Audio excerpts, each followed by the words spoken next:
10મા ધોરણની અંદર 8મો લેક્ચર રજૂ કરી ચૂક્યા છીએ તમને. યસ, આપણે આજે 8મો લેક્ચરનો અભ્યાસ કરવાનો છે બેટા. આ લેક્ચરની શરૂઆત જે આપણે કરવાની છે કે વૈકલ્પિક અથવા બિનપરંપરાગત ઊર્જાના સ્ત્રોતો.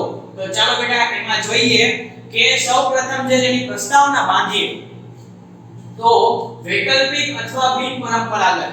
હવે આપણે પરંપરાગત ઊર્જાના જે સ્ત્રોતો હતા તેમાં જોઈ ગયા કે સૌર ઊર્જા છે, પવન ઊર્જા છે. પવન ઊર્જા તો બિનપરંપરાગતમાં આવે. યસ, હા ન કરો મારી સાથે. સૂર્ય ઊર્જા પણ કેની અંદર આવશે? બિનપરંપરાગતમાં.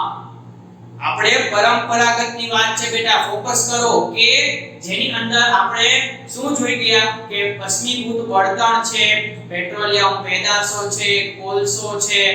રેડી? તો એ બધા પરંપરાગત સ્ત્રોત. આપણી જે ટેકનિક છે તેને યાદ કરો કે પરંપરાગત એટલે કે પહેલેથી હાલી આવતી હોય. યસ, પેઢી દર પેઢી કેમ પરંપરા ચાલતી આવે એવી જ રીતે આપણે જે આદિ માનવ કાળથી અત્યારનો આધુનિક માનવ છે તે દરમિયાન આપણે જે પહેલા ઊર્જાના સ્ત્રોતોનો ઉપયોગ કરતા હતા ઊર્જા મેળવવા માટે, અને હાલ પણ તેનો કરીએ છીએ. બિનપરંપરાગતની અંદર એમ આવશે કે આપણે જે ફેરફાર કરેલા છે ઊર્જાના સ્ત્રોતોની અંદર આપણી જરૂરિયાત મુજબ આપણે નવા સ્ત્રોતો પણ ઉત્પન્ન કરેલા છે. રેડી? આપણી પાસે મશીનરીઝ છે, આપણી પાસે વૈજ્ઞાનિકો છે, આપણી પાસે વિચાર શક્તિ છે કે આપણે નવા ઊર્જાના સ્ત્રોતો ગોતતા હોઈએ છીએ અને તેનું ઇમ્પ્લિમેન્ટેશન પણ કરતા હોઈએ છીએ. તેના જ ભાગરૂપે વૈકલ્પિક અથવા બિનપરંપરાગત. હવે કે જે પહેલાના સ્ત્રોતો હતા કે બળતણ છે, કુદરતી ગેસ છે, પેટ્રોલિયમ છે, પરંતુ એ મર્યાદિત માત્રાની અંદર છે.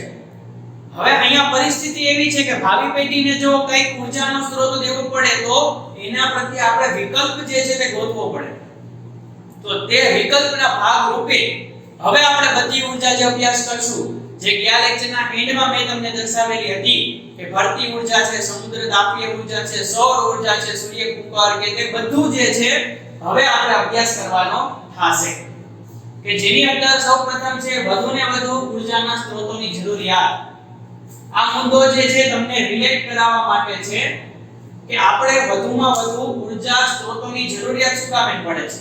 રેડી? વિકલ્પ ગોતવાનું કારણ શું કે ઊર્જાના સ્ત્રોતોની જે ઉપયોગિતા છે તે વધતી જાય છે. તો બિનપરંપરાગત ઊર્જાના સ્ત્રોતો હવે પ્રકાશની અંદર આવ્યા છે, જેની અંદર પહેલો છે મુદ્દો કે તકનીકી વિકાસ. અત્યારની જે પરિસ્થિતિ મુજબ 21મી સદી એ હાઈલી એજ્યુકેટેડ લોકોની અને અતિ આધુનિકતા માનવ ધરાવે છે. માણસની વિચાર શ્રેણી એટલી વધતી ગઈ છે કે તે નવા ઇન્વેન્શન કરે છે. માણસોના પાસે એવા રસ્તા છે અને આપણી પાસે એવા બધા થિયરીઝ છે, આપણા પાસે વૈજ્ઞાનિકો પણ છે. અને ત્યારબાદ માણસો કરતા હવે રોબોટિક્સ જે છે, રોબોટોનો ઉપયોગ વધારે થાય છે. મશીનરીઝ જે દિન પ્રતિદિન વધતી જાય છે. અમુક જે છે આપણી સહુલિયત માટે છે, અમુક પાસે આપણે જે સહુલિયત ભવિષ્યમાં થઈ શકે તેના માટે ઇન્વેન્શન કરીએ છીએ. તો તકનીકી વિકાસ થવા માંડ્યો છે. શહેરીકરણ, ઉદ્યોગીકરણ, આપણે બધા સમજાવ સમાજની અંદર એવું બધું જોયું હોય કે માણસો જે છે કૃષિ પેદાશોની અંદર અલગ ઇન્વેન્શન થાય છે.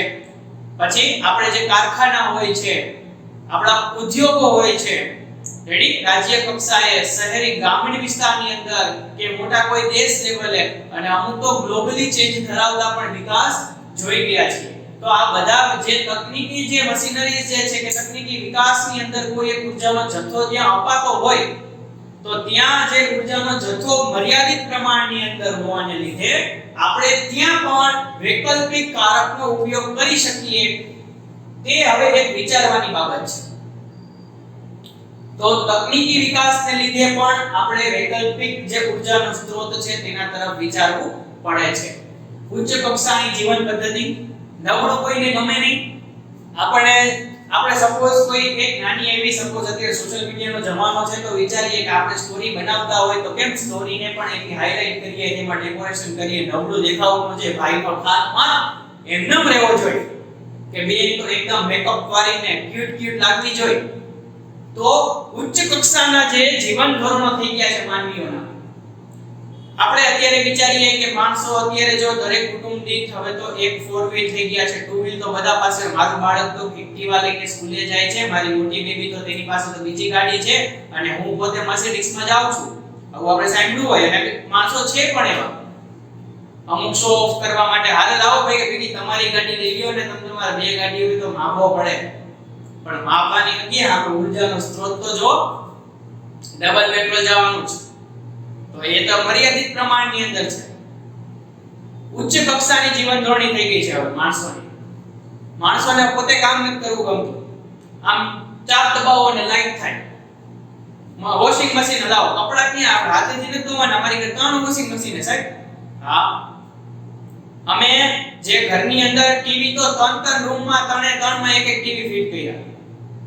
બરોબર છે, ઉચ્ચ કક્ષાની જીવન પદ્ધતિ થઈ ગઈ છે.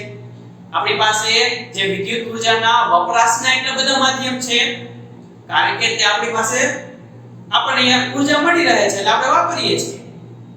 સમજાય છે ને હું શું કહું છું? ઉર્જાનો સ્ત્રોત બેટા મર્યાદિત પ્રમાણમાં છે. એક વસ્તુ મગજમાં રાખો. રેડી? એટલે કે જે ઉચ્ચ કક્ષાની જીવન પદ્ધતિ વ્યક્તિઓની થઈ ગઈ છે, તેના લીધે આપણે હવે વૈકલ્પિક જે કારણ તરફ જઈ રહ્યા છીએ. મેટ્રો ટ્રેન બધાએ સાંભળ્યું છે, તો તેની અંદર મેગ્નેટિક ફીલ્ડ જે હોય છે તેનો ઉપયોગ કરવામાં આવે છે. હવે સ્ટીમ એન્જિન ધીમે ધીમે બંધ થતા જાય છે. ડીઝલ એન્જિન અત્યારે ચાલે છે, ડીઝલ એન્જિન આપણને ખબર જ છે કે આપણે તેનો ઉપયોગ કરીએ છીએ, પણ ધીમે ધીમે તેનો આપણે ઉપયોગ ઘટાડી દેશું. ઓકે, ત્યારબાદ છે વધુ યંત્રો, મશીનનો ઉપયોગ. યસ, આ ખાસ અગત્યનું છે બેટા, કારણ કે મોટી મોટી ઇન્ડસ્ટ્રી હોય છે, ઈવન આપણા ઘરની અંદર જે અમુક સંસાધનો છે તેનો આપણે વધુમાં વધુ વસાવી તો લઈએ છીએ, પણ સામે વસાવી લઈએ ત્યારબાદના એને એક્સપેન્સીસ જે તે વધતા જતા હોય છે.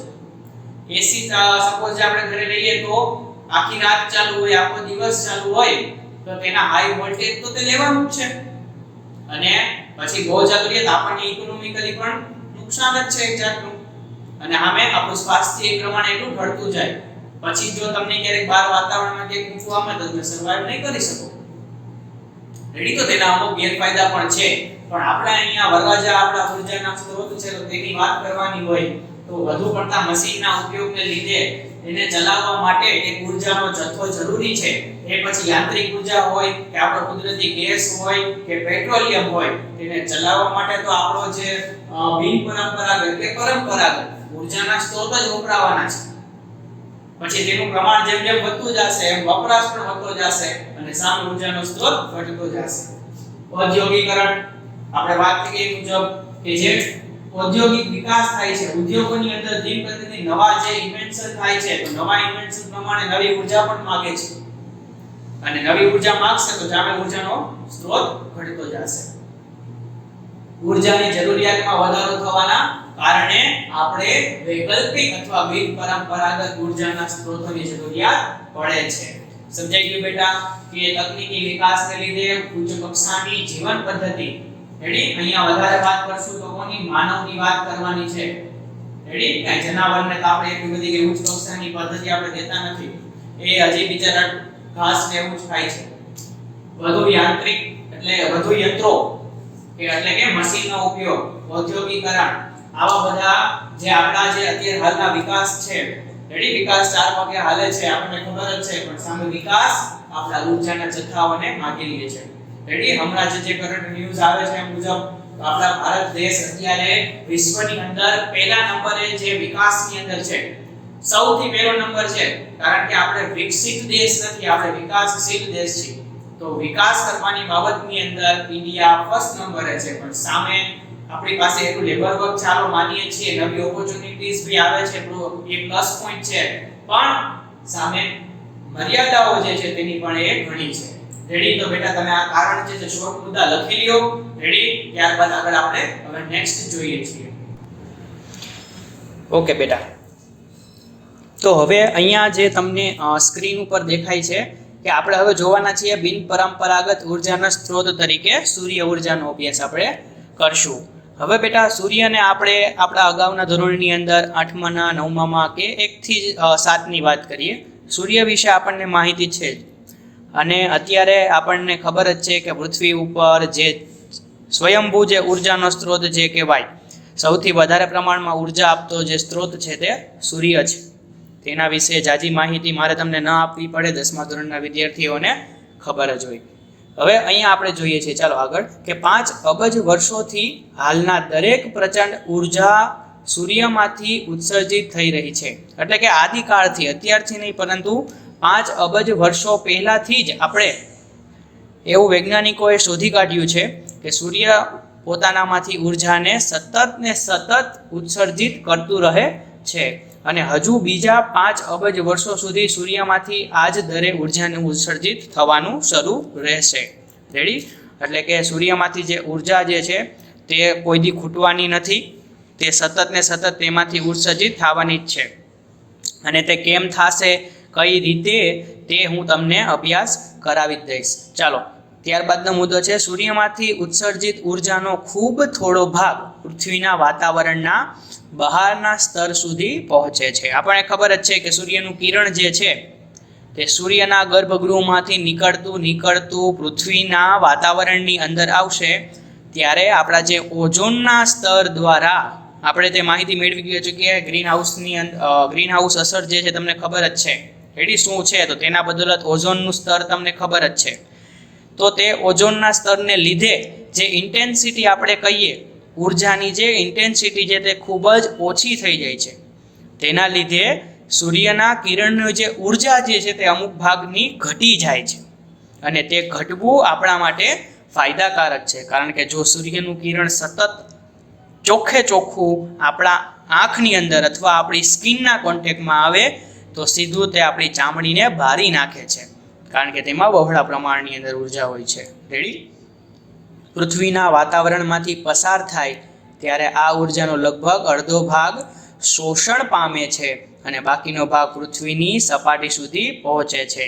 રેડી? ઓઝોનના સ્તર દ્વારા સૂર્યના કિરણનો અમુક ભાગ શોષી લેવામાં આવશે અને અમુક ભાગને પાછો પૃથ્વીમાં દાખલ કરવામાં આવશે. આપણા મોટા ભાગના ઉર્જા સ્ત્રોતના મૂળની અંદર તો સૂર્ય ઉર્જા જ રહેલી છે, એટલે ક્યાંક ને ક્યાંક તો ઇન્ટરલિલેટ થાય જ છે. કારણ કે સૂર્ય આદિકાળથી આપણી એક ઉર્જાનો સ્ત્રોત તરીકેનું માધ્યમ થયું છે. આપણને ખબર છે, આપણે નાના હોય ત્યારે બિલોરી કાચની મદદથી કેમ એક કાગળ સળગાવીએ, તો તે કાગળ જે સળગે છે કારણ કે આપણે સૂર્યના બધા જ કિરણોને આપણે એકત્રિત કરીએ છીએ. સમજાઈ ગયું બેટા? અને તે એકત્રીકરણના થવાને લીધે ત્યાં શું થાય છે, અગ્નિ પ્રજ્વલિત થઈ જાય છે. આપણે આવું નાના હોય ત્યારે કરેલું હોય છે. Yes, very good. ચાલો, ત્યારબાદ છે સૌર ઉર્જા અખૂટ સ્ત્રોત છે.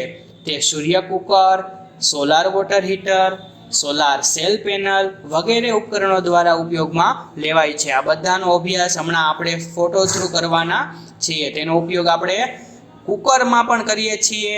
સોલાર સેલ પેનલ, યસ, અત્યારની જે હાઈલી રેકમેન્ડેડ વસ્તુ જે છે બિન વૈકલ્પિક કારકના ભાગ રૂપે કે આપણે સોલાર જે સેલ પેનલ છે તે બહોળા પ્રમાણની અંદર હવે તેનો પ્રોજેક્ટ આપણે ચાલુ કરીએ છીએ. વર્ષોના મોટા ભાગના દિવસો દરમિયાન ભારતમાં સૌર ઉર્જા પ્રાપ્ત થાય છે. યસ, આપણો જે ભારત દેશ જે પૃથ્વીના મેરિડિયલ ઉપર એટલે કે પૃથ્વીના ભૂ વિસ્તારની અંદર એવી જગ્યાએ છે કે જ્યાં આપણને સૂર્ય ઉર્જા જે છે, સૂર્ય જે છે તે સૌથી વધારે પ્રમાણની અંદર મળી રહે છે. જ્યારે નોર્વે એવા દેશ તમે સાંભળ્યા હોય કે જે સાવ ઉત્તર ધ્રુવના કે દક્ષિણ ધ્રુવના એવા દેશો છે ત્યાં સૂર્ય એટલા ઝાઝા સમય સુધી રહેતો નથી, એટલે તેમને સૂર્ય ઉર્જાનો એક ઉપયોગ જે છે તે મળી શકતો નથી. પણ આપણે અહીંયા ભારત દેશની વાત કરીએ તો આપણે અહીંયા દિવસ દરમિયાન દિવસ આપણો કેવડો લાંબો હોય છે. રેડી? રાત ટૂંકી હોય, દિવસ લાંબા હોય.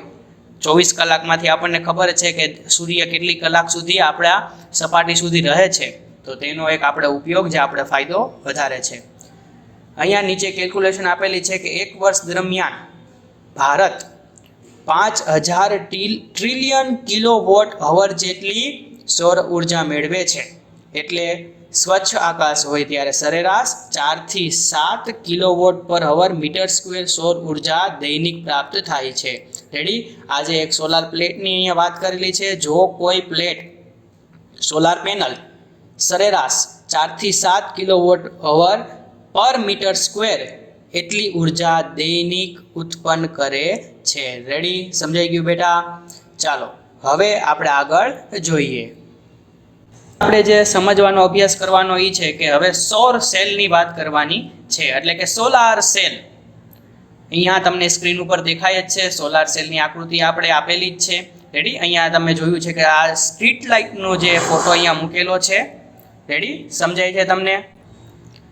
આપણે જોયું હોય કે અત્યારે જે બધા મોટા સિટીઝ જે છે કે વિકાસ સૌથી વધારે ધરાવતા સિટીઝ જે છે, ડેવલપ જે અત્યારે માનવામાં આવે છે, ત્યાં હવે આ પ્રોજેક્ટ જે ઇમ્પ્લિમેન્ટેશન તેનું થઈ ગયું છે કે દરેક સ્ટ્રીટ લાઇટની ઉપરના ભાગની અંદર સૌથી વધારે જ્યાં સૂર્યની સપાટી તેને મળે તે પ્રમાણે સોલાર પેનલને શું કરી દે? ગોઠવી દે.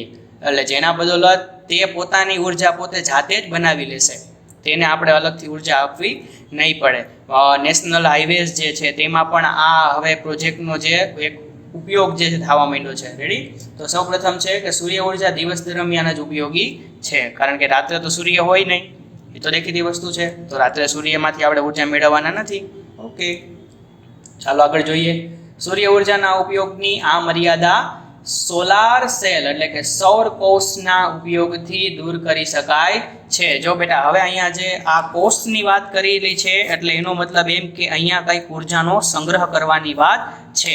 એટલે કે આપણે જે દિવસ દરમિયાન સોલાર પેનલ દ્વારા જે ઉર્જા જે છે સંગ્રહિત કરવામાં આવશે તેને આપણે જે ઉપયોગિતા છે તે રાતમાં કરશું. રેડી? દિવસ દરમિયાન તો સૂર્ય છે જ, એટલે જેમાંથી અમુક ઉર્જાનો જથ્થો વપરાશમાં જશે અને અમુક ઉર્જા સંગ્રહિત થશે, એટલે તે સૌર કોષ દ્વારા સંગ્રહ પામશે.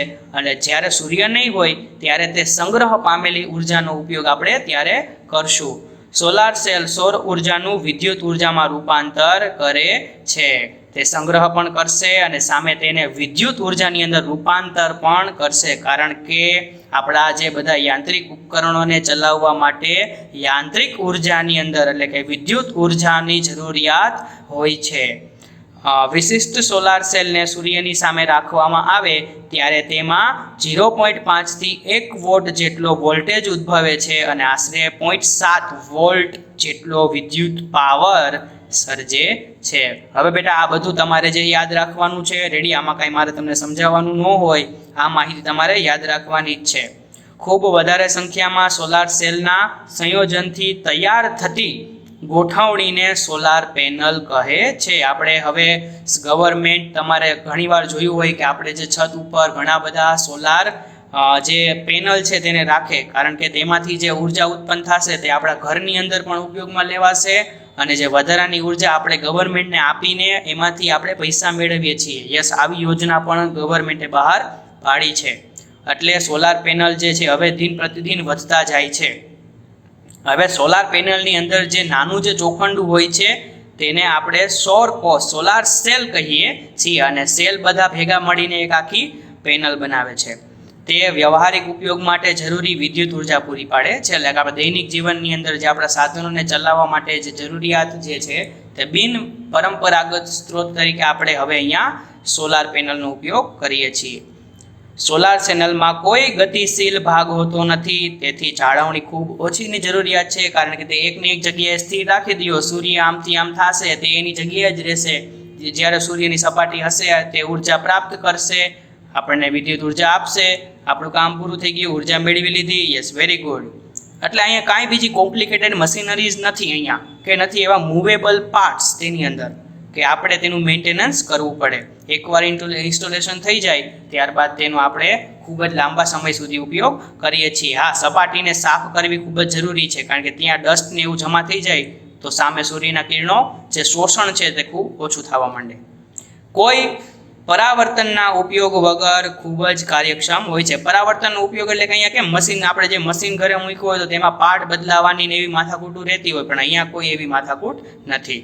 તે ખૂબ અંતરિયાળ, દુર્ગમ અને ઓછા વસવાટવાળા વિસ્તારોમાં જ્યાં વિદ્યુત વિતરણ લાઇન ખર્ચાળ અને વ્યાપારિક ધોરણે યોગ્ય ન હોય ત્યાં સ્થાયી શકાય છે. હવે બેટા અહીંયા ગ્રામીણ વિસ્તારો અમુક એવા છે, આપણા ભારત દેશની વાત કરીએ તો હજી અમુક ગામોની અંદર વીજળી પહોંચતી નથી, કારણ કે ત્યાં સપ્લાય જે પહોંચાડવી ખૂબ મોંઘી છે, અથવા આપણે એવા લોકો નથી કે જે જાગૃતિ ફેલાવે, કે એવા કાર્યક્ષમ એવા નેતાઓ કે જ્યાં અમુક રાજકારણી આપણને ખબર જ છે બધું ચાલતું હોય, તો ત્યાં વીજળીનો સ્ત્રોત હજી પણ પહોંચતો નથી. તો ત્યાં આવા સોલાર પેનલ જે ઊભા કરીને પ્લેટ્સનો ઉપયોગ કરીને આપણે એક ઉર્જાનું માધ્યમ પૂરું પાડીએ છીએ. રેડી, આવું કરી શકાય છે. સોલાર સેલ બનાવટની પ્રક્રિયા ખૂબ ખર્ચાળ છે, કારણ કે તેની બનાવટમાં વિશિષ્ટ શ્રેણીના સિલિકોનનો ઉપયોગ થાય છે. યસ, આ બધું તમારે ડાયોડમાં ભણવામાં આવશે. સિલિકોન, જર્મેનિયમ, તેનો ઉપયોગ થતો હોય છે. આ બધા તત્વો છે. પેનલમાં સોલાર સેલના આંતરિક જોડાણમાં ચાંદીનો ઉપયોગ થાય છે, કારણ કે એની જે પ્લેટ્સ જે જોડવામાં આવે છે તેમાં ચાંદી હોય છે. રેડી, આ બધું તો તમારે યાદ રાખવાનું છે. સમજાઈ ગયું બેટા? એટલે કે સોલાર સેલ જે છે તે બિનપરંપરાગત ઉર્જા સ્ત્રોતની અંદર ખૂબ જ આવશ્યકતા ધરાવે છે, અને આપણે તેનો વ્યવહારિક ઉપયોગ પણ ઘણો જોઈ ગયા છીએ, અને હાલ આપણે જોઈએ જ છીએ. રેડી, આપણી દ્રષ્ટિ જ્યાં પડે છે ત્યાં હવે લોકો એટલા જાગૃત થયા છે અને સોલાર સેલનો ઉપયોગ કરે છે. રેડી? ઓકે બેટા, થેન્ક યુ. ઓકે બેટા, તો આ બધો જે સોલાર સેલની માહિતી છે, સૂર્ય ઉર્જા છે, તમે તમારી બુકની અંદર નોટ ડાઉન કરી લેજો. આપણે આજનો લેક્ચર જે અહીંયા પૂર્ણ કરીએ છીએ. આવતા લેક્ચરમાં ચોક્કસ મળશું. ત્યાં સુધી best of luck. Thank you.